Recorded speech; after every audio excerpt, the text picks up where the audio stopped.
Isang mapagpalang araw po sa ating lahat. Welcome to my YouTube channel. This is DJ Master.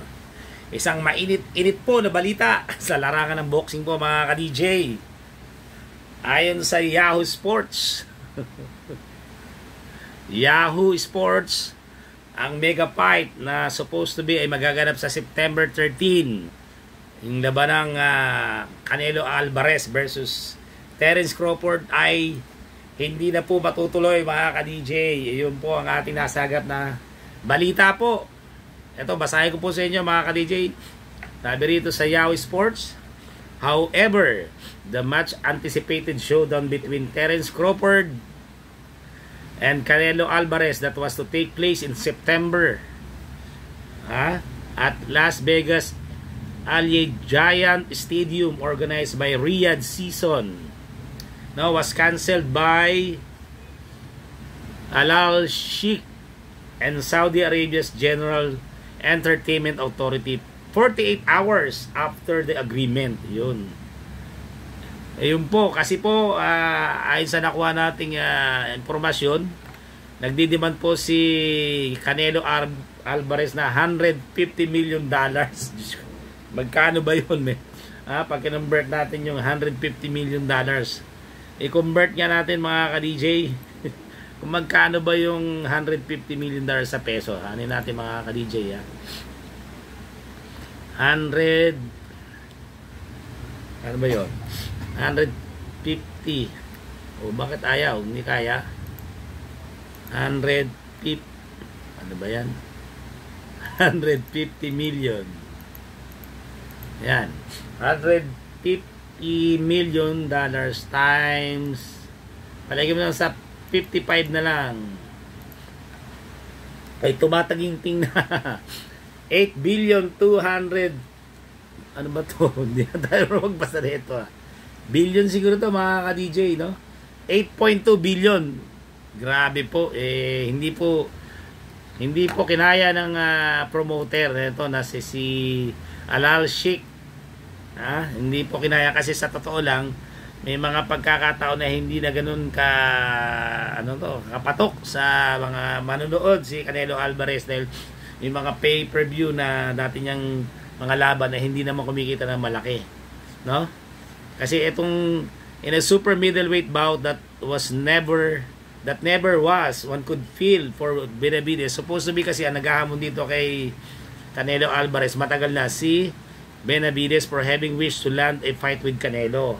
Being clear that Canelo was disinterested in the fight, hindi interesado si Canelo, gave Benavidez the Mexican opportunity to move up to light heavyweight where he defeated Alexander Gvozdyk and David Morrell, and in turn fight the winner of a rematch between Bertie Bib versus Bivol. Ayun po, dahil matagal na naghihintay si Benavidez, tiniturn down ni Canelo, umakit na po ng light heavyweight.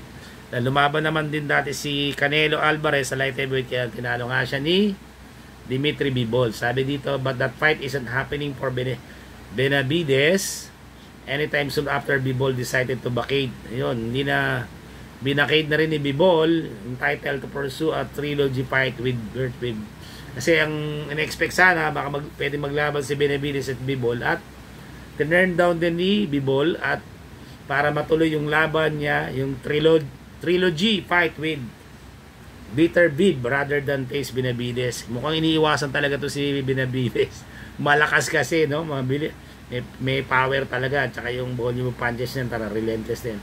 It isn't a good look for a top heavyweight division when the optics suggest that nobody wants to fight Benavidez.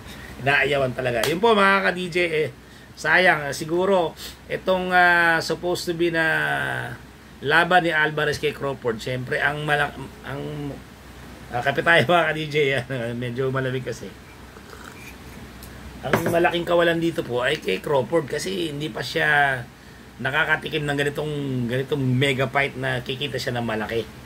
Kung titignan natin dito sa tail of the tape, ang age po ni Crawford 37 na. So, he's not getting any younger. Ano na yan, hindi na bata yan sa larangan ng boxing. Samantalang si Alvarez 35, mas bata pa ng 2 taon, no? Kaya malaking dago to kay Crawford. Nako, sayang. So hindi pa natin na alam kung ano yung tiyak na dahilan nung promoter na si yung ang pangalan nito, no, kung ano talaga ang dahilan ni Alal Sheikh. Kaya yun po nga abangan natin. So nakakalungkot, pero yun nga, base sa ating prediction, sa totoo lang ang ano ko rito, ang preference ko talaga dito, nakikita ko knockout, matatalo si Crawford by knockout kay Alvarez, kasi talagang malakas talaga to si Alvarez. At ano na to, tested, mga mabibigat na nakalaban nito, no, hanggang light heavyweight, lumaron super middleweight. Bukod tangi lang nga si Benavides ang kanyang iniwasan. Bukod dun yung mga bata pa, Mungia, tapos yung mga Charlo, yun, lahat pinataob niyan. Grabe Berlanga, grabe ito si Alvarez. Sabi dito, sayang di na natin makikita baka knockout si Crawford. Kay Crawford kasi ano na to kumbaga sa no choice na siya, may edad na siya, kaya talagang naghahanap na siya ng magandang laban dahil mga ilang taon pa magre-retiro na. So ayun po, nakakalungkot na balita mga ka-DJ to all boxing fans around the world. This mega fight between Alvarez and Crawford is canceled already. Ito po, kakatanggap lang natin ng balita ayon sa Yahoo Sports. Ayun po mga ka-DJ. So nakakakalungkot man, inaabangan ko rin to, no? At pinicture ko sa aking channel. Pero ganoon talaga. Wala tayong magagawa. May mga bagay talagang hindi nahuhukon yan po. Ayun, sayang pa naman yung record dito ni 41-0. Wala pang talo si Crawford. Si Alvarez 63 wins. May dalawang talo kay Mayweather lang at kay Dimitri Bivol.